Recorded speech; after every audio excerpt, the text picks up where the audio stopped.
El Almatán o Santo Almatán se refiere a las santas palabras dichas o las proclamas de Juan de la Cruz Tata Tres Personas, un texto sagrado central para los mayas macehuales Crusoe. Es un conjunto de mensajes proféticos recopilados que recuerdan el pacto entre los mayas macehuales Crusoe y su dios Yun-Ku. El texto establece reglas de guerra, datos histórico y profecías.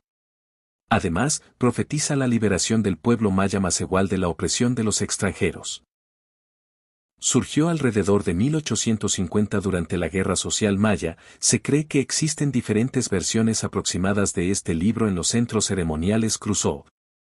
El Almatán se considera los mensajes que Yun-Ku envió a través de su mensajero Kichkelem Yun Juan de la Cruz Tata Tres Personas Balam Tun. Mensajes interpretados por profetas mayas.